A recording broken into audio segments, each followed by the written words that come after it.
सबको जय मसीह की। आप सबका स्वागत है इस बाइबल अध्ययन कक्षा में। पिछली 2 कक्षाओं में हमने न्यायों की पुस्तक से अध्ययन किया। हमने इस पुस्तक का 3 भाग में विभाजन किया था। मेरी आशा है कि आप सबको याद है। पहले 2 अध्याय जो हैं वो परिचय हैं, जो अध्याय 3 और 16 अध्याय तक है। वो दूसरा भाग है जो उनकी असफलता के बारे में बताता है अविश्वास के द्वारा, और 7 से 21 अध्याय निष्कर्ष। तो पिछली कक्षा में हम लोग अध्ययन कर रहे थे दूसरे भाग को, और हमने जो है 6 घटनाओं के बारे में देखा जहाँ पे इजरायली लोग असफल हुए और दास्तव में गए, और देखा कि कैसे उनकी अनाज्ञाकारिता के द्वारा वो असफल हुए और वो दास्तव में चले गए, और कैसे उसके तत्पश्चात उन्होंने विनती की और प्रार्थना करी और परमेश्वर ने न्यायी लोग जो है खड़ा किए। और हमने पिछली कक्षा में देखा था कि परमेश्वर के द्वारा जो है 16 न्यायी लोग जो है वो खड़े किए गए परमेश्वर के द्वारा, और शमूएल के भी 2 पुत्र जो उत्पन्न हुए वो लोग भी जो है न्यायियों की भूमिका उन्होंने निभाई। और 3 श्रेणी है न्यायियों के, एक योद्धा न्यायी और याजक और भविष्यवक्ता। और कुछ खासियत को भी जो है इस पुस्तक की हमने सीखा था पिछली कक्षा में। उनमें से एक था कि निरंतर जो है मनुष्य के मन से जो है वो बुराई उत्पन्न होती है, क्योंकि वो पाप है जो उनमें बसा हुआ है, और इसीलिए शरीर से जो भी उत्पन्न होता है हर बारी वो बुराई की तरफ हो जाता है। कि कैसे जो लोग जो हैं वो तैयार नहीं है परमेश्वर की आज्ञाओं में चलने के लिए निरंतर। और भी जो है खूबसूरत चीज़ें जो हम इस पुस्तक से सीख सकते हैं। आज हम उनमें से और अधिक बातों को सीखेंगे, और अधिक उन आत्मिक बातों को हम सीखेंगे आज। और उनमें से एक बात है जो हमें सीखने के लिए मिली, वो ये है कि परमेश्वर कमज़ोर चीज़ों का उपयोग करने में प्रसन्न होते हैं। क्योंकि अक्सर जो है लोगों को लगता है कि परमेश्वर जो है बलवंत चीज़ों का उपयोग करने में प्रसन्न होते हैं, लेकिन ऐसा नहीं है। क्योंकि परमेश्वर हैं जो वो सारी महिमा के योग्य हैं, और वो ये महिमा किसी और को नहीं देना चाहते, इसलिए वो आनंदित और प्रसन्न होते हैं कमज़ोर चीज़ों का उपयोग करके। और ऐसा क्यों परमेश्वर करते हैं, इसके बारे में हम नए नियम में पढ़ सकते हैं। पहला कुरिन्थियों की पत्री उसका 1 अध्याय 26 से 29 वचन। पहला कुरिन्थियों की पत्री उसका 1 अध्याय 26 से 29 वचन बहुत सुंदर तरीके से बताता है इस बात को कि क्यों परमेश्वर प्रसन्न होते हैं कमज़ोर चीज़ों का उपयोग करके। अगर हम इस वचन को पढ़ें, मैं पढ़ रहा हूँ पहला कुरिन्थियों की पत्री 1 अध्याय उसका 27 वचन में लिखा है, और परमेश्वर ने जगत के निर्बलों को चुन लिया है कि वो बलवानों को लज्जित करे। तो परमेश्वर जो है निर्बल को चुनते हैं बलवानों को लज्जित करने के लिए। और अगर इसका 28 वचन पढ़े, वहां पे लिखा है, और परमेश्वर ने जगत के नीचों और तुच्छ को वरन जो है भी नहीं उनको भी चुन लिया कि उन्हें जो है व्यर्थ ठहराएं। तो परमेश्वर जो हमेशा निर्बल लोगों को चुनते हैं और जगत के नीचों और तुच्छों को चुनते हैं, ताकि वो जो बलवंत हैं उनको लज्जित करें, कि जो है उन्हें भी जो है वो व्यर्थ ठहराए। इसका अर्थ है, अगर कोई लोग ऐसे सोचते हैं कि नहीं बस मैं ही हूँ, मेरे से बढ़कर और कोई नहीं है, उन बातों को जो है परमेश्वर व्यर्थ ठहराते हैं। और 29 वचन में हम पढ़ते हैं कि परमेश्वर ऐसे करते हैं ताकि कोई प्राणी परमेश्वर के सामने घमंड ना करने पाए। कोई भी प्राणी क्या है, घमंड ना करें, क्योंकि जो सारी जो महिमा के योग्य है वो परमेश्वर है। और उस काम को करने के लिए परमेश्वर जो है निर्बलों को और जगत के नीचों को और तुच्छ को जो है वो चुन लेते हैं, ताकि जो बलवंत हैं उनको वो लज्जित करें। तो हम न्यायों की पुस्तक में से देखेंगे वो कौन सी निर्बल चीज़ें हैं जो परमेश्वर ने चुनी। क्योंकि हमने देखा कि जितने भी न्यायी जो हैं परमेश्वर के द्वारा चुने गए, वो लोग जो है अच्छी तरह से प्रशिक्षित लोग नहीं थे। हमने सीखा कि कैसे वो याजक न्यायी थे, वो योद्धा थे और भविष्यवक्ता थे, और यहाँ तक कि योद्धा भी थे, लेकिन वो एक सैनिक रूप में प्रशिक्षित लोग नहीं थे। और परमेश्वर ने उन लोगों को जो है खड़ा किया जो लोग अपने आसपास की चीज़ों का उपयोग करके वो सामर्थ्य ठहरे। कुछ बातों को जो है मैं आपके सामने जो है मैं वर्णित कर सकता हूँ। अगर हम न्यायों की पुस्तक में से 3 अध्याय उसका 15 वचन को पढ़ेंगे, वहाँ पे देखते हैं परमेश्वर ने एक न्यायी खड़ा किया जिसका नाम है एहूद। और जब हम वचन में पढ़ते हैं एहूद के बारे में, तो हम पढ़ते हैं कि वे जो था वो बेहत्या था, और परमेश्वर ने कैसे एक निर्बल को चुन लिया। और जब हम 4 अध्याय 4 वचन को पढ़ते हैं, हम डेबोरा के बारे में पढ़ते हैं जो एक स्त्री है, और उस समय में उनको चुना था वहाँ पे छुटकारा देने के लिए। तो हम देखते हैं कि कैसे परमेश्वर जो है एक कमज़ोर साथी को भी चुन सकते हैं वो देश के छुटकारा देने के लिए। और हम 6 अध्याय 11 वचन में हम गिदोन के बारे में पढ़ते हैं कि कैसे गिदोन जो है वो शंख और खाली मिट्टी के बर्तन का उपयोग कर रहे थे मिदानियों के ऊपर विजय प्राप्त करने के लिए, क्योंकि मिदानी लोग जो हैं बहुत से हथियारों के साथ आए, लेकिन गिदोन जो है वो शंख और खाली मिट्टी के बर्तन का उपयोग करता था।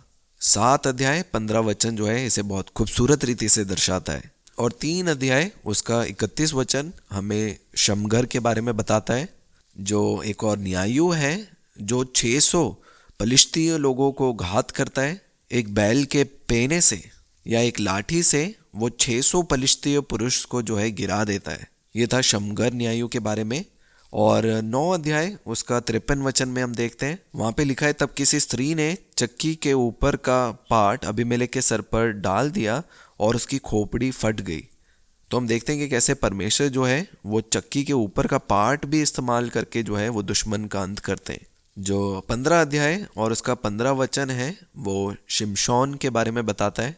वहाँ पे हम देखते हैं कि कैसे एक गधे के जबड़े की एक नई हड्डी मिली और उन्होंने कैसे 1000 पुरुषों को उसके द्वारा मार गिराया। और ये कुछ उदाहरण है जिसमें हम देखते हैं कि कैसे परमेश्वर ने इन निर्बल वस्तुओं का उपयोग कर कर जो है वो अद्भुत और महान कामों को पूरा किया। तो वो महान काम जो उत्पन्न हुए निर्बल चीज़ों से और निर्बल व्यक्तियों से, तो वो इस बात को बताता है कि जो असली काम करने वाला है वो न्यायु लोग नहीं है, लेकिन वो स्वयं परमेश्वर है। हम सोच सकते हैं कि शिमशोन जो है वो बहुत महान है, या गिदोन वो बहुत महान है, या डेबोरा जो है वो बहुत महान है। ऐसा नहीं है, क्योंकि सारी जो महिमा है वो परमेश्वर की है, ना कि किसी भी मनुष्य की। न्यायु लोग एक शस्त्र के समान थे जो परमेश्वर के हाथ में थे, और परमेश्वर ने जो है उन लोगों का उपयोग किया। हमने अभी बात करी कि कैसे परमेश्वर ने महान काम करने के लिए उन निर्बल वस्तुओं का उपयोग किया न्यायियों के हाथ से। और जब हम न्यायियों की पुस्तक को देखते हैं, एक और जो है वो महत्वपूर्ण बात हमारे आंखों के सामने में लेके आती है। अगर हम इस पुस्तक को ध्यान से पढ़ते हैं, हम पवित्र आत्मा को अपना कार्य करता हुआ देखते हैं हम न्यायियों के बीच में, क्योंकि पवित्र आत्मा भी परमेश्वर है और परमेश्वर जो है अपनी आत्मा के द्वारा यहाँ पे काम करते हैं। तो पवित्र आत्मा को एक बहुत ही सामर्थी रूप से हम कार्य करता हुआ देखते हैं, एक छुटकारा देने वाले या उद्धारकर्ता के रूप में, क्योंकि हर एक न्यायी लोग जो है इजरायली लोगों को छुटकारा दिया अपनी सामर्थ के द्वारा नहीं, लेकिन पवित्र आत्मा की सामर्थ के द्वारा। निर्बल मनुष्य में जब वो सामर्थी पवित्र आत्मा आए, और जब वो सामर्थी पवित्र आत्मा उनके अंदर आए, उन्होंने सामर्थ पाई और उसके द्वारा वो बहुत ही बड़े बड़े काम को पूरा करने पाए। कुछ वचनों को और कुछ व्याख्या को मैं आपके साथ बांट सकता हूँ। आप पढ़े 3 अध्याय उसका 10 वचन।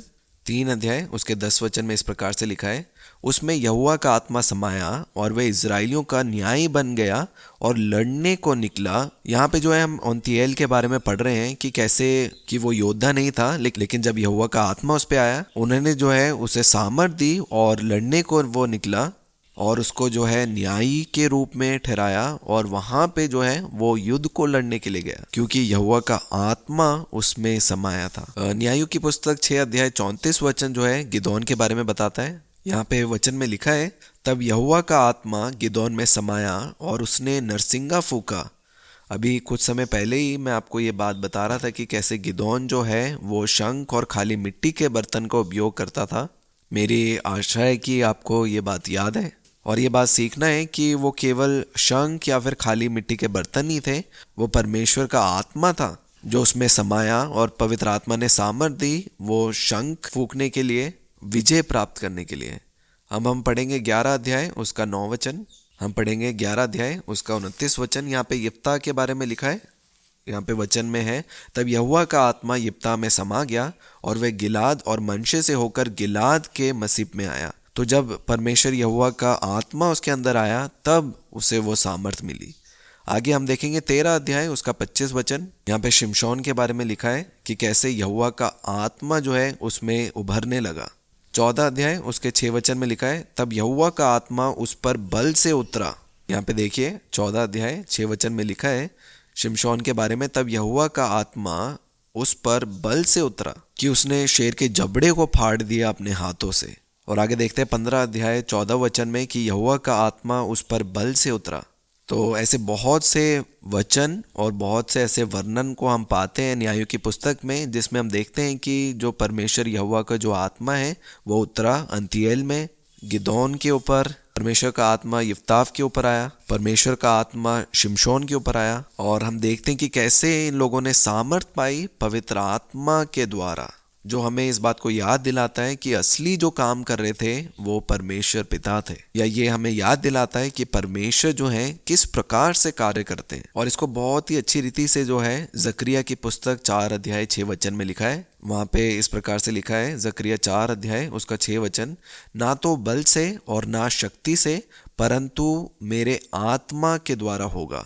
तो परमेश्वर इस बात को कह रहे हैं, ना तो बल से और ना शक्ति से परंतु मेरे आत्मा के द्वारा वो काम होगा। तो परमेश्वर का आत्मा जो है न्यायियों लोगों के बीच में कार्य कर रहे थे और अपने काम को पूरा कर रहे थे। तो यहाँ पे जो है हमारा दूसरा भाग जो है पूरा होता है, जो 3 अध्याय से 16 अध्याय तक था, जो 6 घटनाएं हमने देखी। यहाँ पे परमेश्वर ने लोगों के लिए काम किया, मनुष्य ने पाप किया लेकिन परमेश्वर ने उनका छुटकारा दिया। अब हम तीसरे भाग में आते हैं जो निष्कर्ष है 17 अध्याय से 21 वचन तक। इस भाग में हम देख सकते हैं जो मुख्य जो वचन है वो है 17 अध्याय उसका 6 वचन। और वहां पे इस प्रकार से लिखा है, उन दिनों में इजराइलियों का कोई राजा ना था जिसको जो ठीक जान पड़ता था वही वह करता था। और इस वचन को हमने एक मुख्य वचन लिया था इस पूरी पुस्तक के लिए, और इस वचन से हमें एक बात को सीखने के लिए मिलता है कि कोई भी रीति वहां पे नहीं थी, वहां पे जो है गड़बड़ी थी।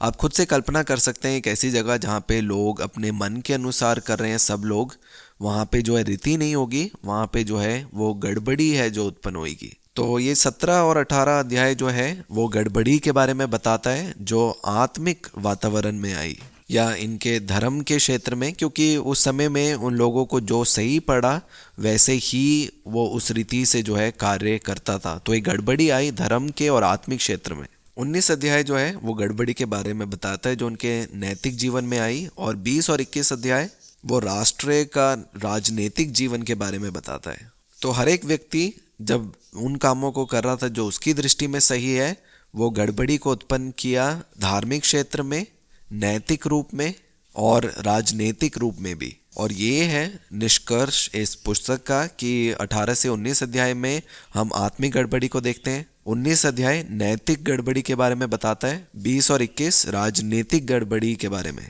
और इसीलिए हमें ज़रूरी है कि हम एक रीति में चलें, क्योंकि हमारा परमेश्वर एक रीति का परमेश्वर है और हमारे परमेश्वर जो है वो शांति के परमेश्वर हैं, वो गड़बड़ी के परमेश्वर नहीं है। और यहाँ पे हम गड़बड़ी को उत्पन्न करते हैं क्योंकि मनुष्य जो है अपनी रीति में चला और मनुष्य के अंदर जो बुराई है उसने जो है इस गड़बड़ी को उत्पन्न किया। और जब हम इसके आखिरी भाग में हैं, हम न्यायों के पुस्तक से हम एक बात को सीख सकते हैं कि न्यायों की पुस्तक हमें इस बात को बहुत अच्छे रीति से सिखाती है कि मनुष्य पापी है और परमेश्वर जो है पवित्र है। आप ध्यान रखें कि न्यायों की पुस्तक का सबसे महत्वपूर्ण जो बात हमें जो सिखाती है वो यही है कि मनुष्य में एक पाप में ये स्वभाव है। जैसा मैं निरंतर आपको कहा कि मनुष्य के अंदर से जो है वो पाप उत्पन्न हो रहा था, लेकिन हमें पता है परमेश्वर का स्वभाव जो है पवित्र है और उन्होंने अपने लोगों को कहा था कि तुम पवित्र बनो जैसे मैं पवित्र हूँ। तो 2 चीज़ें हमें सीखने के लिए मिलती है, परमेश्वर की पवित्रताई और मनुष्य का पाप में स्वभाव। दूसरा, मनुष्य की लगातार असफलता और परमेश्वर का लगातार दयावंत। लगातार असफलता इसलिए क्योंकि मनुष्य जो है वो एक पापी स्वभाव में है और परमेश्वर जो है जो दया का भंडारी है वो हर समय लगातार दया को प्रगटीकरण में लाता रहा, उन लोगों के लिए उनका अनुग्रह बना रहा। तो हमने देखा लगातार असफलता और लगातार परमेश्वर की दया और अनुग्रह की दृष्टि। और तीसरी चीज़ ये पुस्तक सिखाती है कि कैसे हम अपनी पवित्रताई में बने रह सकते हैं। अभी मैंने आपको बताया मनुष्य में जो है वो एक पाप में स्वभाव है और परमेश्वर जो है वो पवित्र है, उनका स्वभाव पवित्रता ही है। तो कैसे मनुष्य जो है वो पवित्रता में बने रह सकता है? हमें एक अलग ताई में अपने जीवन को बिताना है, हमें वो असमान जुए में नहीं जुतना अन्य जातियों के साथ, क्योंकि हम एक चुना हुआ वंश है, एक चुने हुए लोग हैं, एक चुनी हुई पीढ़ी है। और आप ऐसे हमेशा स्मरण रखें कि कैसे परमेश्वर ने इजरायली लोगों को अलग किया और चुने हुए वंश का और हमने निर्गमन में ऐसे पढ़ा था कि ऐसा कोई भी देश नहीं है जो परमेश्वर के द्वारा चुना गया जहाँ पे स्वयं परमेश्वर उन्हें चला रहे हैं, परमेश्वर जो है उनसे बातचीत कर रहे हैं और परमेश्वर के द्वारा उन वचनों को, उन आज्ञाओं को वो स्वयं पा रहे हैं। तो एक चुना हुआ, एक अलग किया हुए लोग हैं वो। और शुद्धिकरण में अपने आप को रखें। लगातार जो है परमेश्वर ने इस बात को कहा कि शुद्धिकरण करें और उस पवित्रताई में आप चलें। और इस वचन को बार बार कहा कि मैं पवित्र हूँ, इसलिए तुम भी जो है पवित्र बने रहो। और हम उस पवित्रता में हम लोग लगातार चल सकते हैं, हम जब परमेश्वर के वचन में लगातार अपने जीवन को बिताते हैं। तो उस पवित्रता में बने रहने के लिए ये 3 चीज़ें ज़रूरी हैं। पहला है अपने आप को अलगताई में बनाए रखना, दूसरा है उसमें बने रहना, और तीसरा जो है परमेश्वर के वचन में लगातार चलना। वो काम नहीं करना जो हर एक की दृष्टि में सही है, लेकिन परमेश्वर के वचन के अनुसार चलना। आप याद रखें, परमेश्वर ने अपने जीवित वचन हमें दिए हैं, अपनी आज्ञाएं, वो नियम, वो सब चीज़ें जो हैं वचन में लिखी हैं। और जब हम ऐसा करेंगे तब हम अपनी पवित्रताई में बने रहेंगे।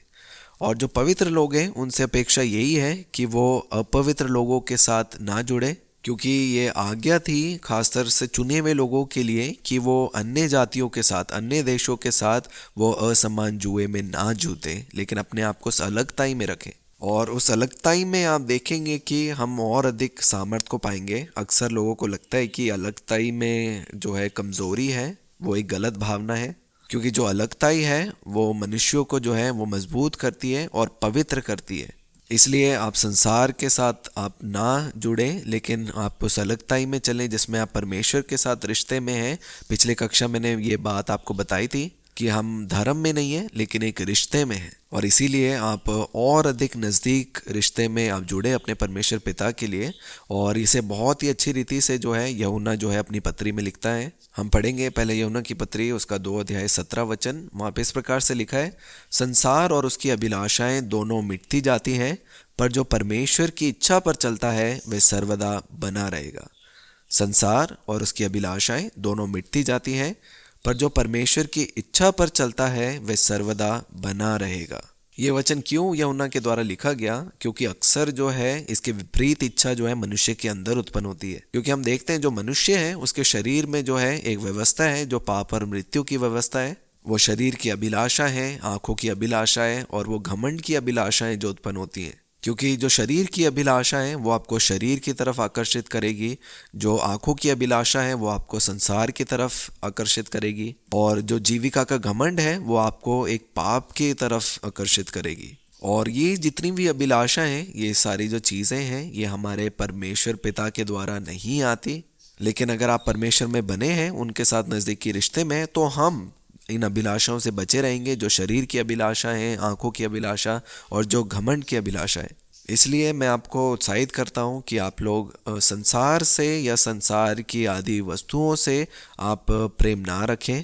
याकूब जो है इस बात को लिखता है कि संसार और संसार की तरफ जो अभिलाषा है उनकी तरफ आप आकर्षित ना हो, क्योंकि वो जो है हमें पाप की तरफ आकर्षित करती है। लेकिन हमारा जो हृदय है वो बिल्कुल दीन हो, परमेश्वर के साथ उस रिश्ते में सर्वदा जुड़ा हो। ये जो सबसे पहली जो आज्ञा है, अपने परमेश्वर से अपने सारे हृदय, अपने सारी आत्मा से और अपनी सारे प्राण से प्रेम रख। और इसी आज्ञा में इजरायली लोग असफल हुए, और इसी बात को हमने न्यायों की पुस्तक में देखा। इसलिए हम जो है उनकी गलतियों से सीख सकते हैं। आप हमेशा परमेश्वर पिता के साथ एक नज़दीकी रिश्ते में रहें, अपने आप को पवित्र और अलग देखें, और अन्य जातियों के साथ असमान जुए में ना जूतें, और तब आप देखेंगे परमेश्वर के अद्भुत काम आपके जीवन के द्वारा। इसलिए आइए आज हम निर्णय लें कि हम परमेश्वर से प्रेम करेंगे, उनके वचन से प्रेम करेंगे, और अपने जीवन को उनके वचन के अनुसार हम जिएंगे। क्योंकि परमेश्वर ने भी हमें पाप के दास्तव से छुड़ाया है, जैसे इजरायली लोगों को मिस्र की दास्तव से। तो ये जो था, ये न्यायों की पुस्तक के बारे में था। मैं आप सबका धन्यवाद करता हूँ इस कक्षा में बने रहने के लिए और वचन को सुनने के लिए। हम अगली पुस्तक को जो है हमारे अगली कक्षा में हम लोग सीखेंगे। आप सबका धन्यवाद। परमेश्वर पिता आप सबको आशीष